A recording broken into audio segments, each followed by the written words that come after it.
Halo semuanya, perkenalkan nama saya Siti Nurlia Kilmas, NIM 2204010104. Nah, pada kesempatan kali ini saya akan mempresentasikan jurnal dari tema sistem pakar yang berjudul Sistem Pakar Penilaian Harga Pasar Sebuah Properti. Presentasi ini dilakukan sebagai salah satu syarat lulus ujian tengah semester sistem pakar. Untuk dosen pengampunya sendiri itu Ibu Vika Febri Mulyati, Eskom Mkom. Nah, untuk jurnalnya sendiri itu judulnya adalah Sistem Pakar Penilaian Harga Pasar dari Sebuah Properti. Penulisnya itu ada Master Edition, Hendra Maya Topani, terus juga ada Wahyu Tisno Mojo.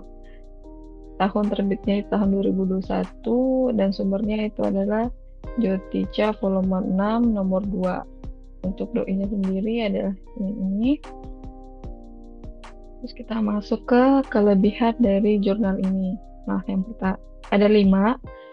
Yang pertama itu jurnal ini membahas topik yang relevan dan praktis, di mana di penelitian ini mengangkat masalah nyata yang sering dihadapi oleh masyarakat, yaitu kesulitan menentukan nilai properti yang akurat.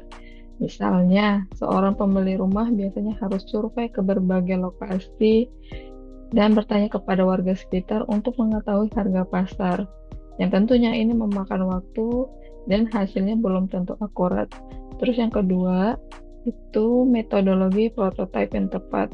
Dalam jurnal ini, penggunanya tuh menggunakan metode prototipe yang sangat cocok untuk pengembangan sistem pakar karena memungkinkan evaluasi dan perbaikan secara bertahap. Contohnya aja, jika sistem yang dibuat pada tahap awal masih memiliki kekurangan dalam perhitungan harga, maka bisa langsung dievaluasi dan diperbaiki tanpa harus memulainya dari nol. Terus, yang ketiga adalah implementasi teknologi yang sesuai, di mana di jurnal ini pilihan teknologinya itu adalah mereka menggunakan PHP Laravel dan MySQL untuk aplikasi berbasis website, di mana ini sudah tepat untuk sistem informasi yang kompleksitas menengah. Laravel Framework yaitu menyediakan fitur-fitur yang mendukung pengembangan sistem pakar seperti routing dan fleksibilitas dan database manajemen yang mudah.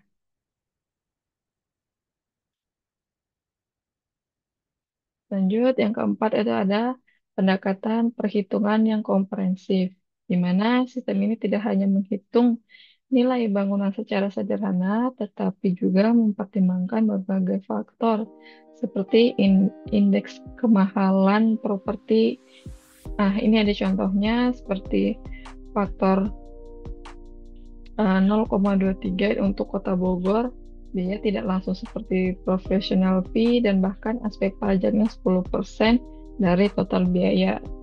Nah, ini contohnya. Terus juga yang terakhir itu ada interface yang user friendly, di mana diagram use case ini menunjukkan berbagai peran yang jelas antara administrator, penilai, dan reviewer, sehingga setiap pengguna memiliki akses dan fungsi yang sesuai kebutuhan mereka dalam proses penilaian properti. Nah, untuk user interface-nya seperti ini use case-nya. Nah, jadi ini administrator, di mana nanti dia yang membuat penawaran, mengumpulkan dokumen objek, terus juga membuat surat tugas. Nah, ini penilainya. Di penilainya ini dia akan menghitung nilai bangun objek, terus juga mencari pembanding, terus juga menilai pembanding dan mencari nilai tanah objek. Untuk reviewer, dia akan mereview kertas kerja dan approve nilai objeknya. Setelah daripada kelebihan tadi, kita masuk ke kekurangan, yang dimana pada penelitian atau jurnal ini itu ada 5 kelemahannya. Yang pertama itu adalah landasan teori yang lemah. di penelitian itu tidak memberikan penjelasan mendalam tentang algoritma sistem pakar yang digunakan dan kurang referensi terkini, di mana ada contoh yang tidak dijelaskan tentang bagaimana knowledge base dibangun atau interface engine yang dipakai. Padahal ini tuh kompeten inti dari sistem pakar. Terus yang kedua itu ada validasi dan testing yang tidak memadai. Tidak ada penguji akurasi hasil dari sistem dibandingkan dengan penilaian pakar properti yang sesungguhnya. Misalnya, uh, sistem untuk menghitung rumah 55 meter persegi seharga 159 juta sekian, tetapi tidak ada verifikasi apakah angka ini sesuai dengan penilaian Upstairs bersertifikat atau tidak. Terus yang ketiga itu ada metodologi penelitian yang tidak lengkap. Di jurnal ini, penelitian ini tidak menjelaskan secara detail uh, tentang sampling atau contoh atau populasi atau model dalam pengumpulan data yang digunakan. Contohnya, tidak disebutkan beberapa banyak sampel properti yang digunakan untuk melatih sistem ini atau bagaimana kriteria pemilihan dan pembanding.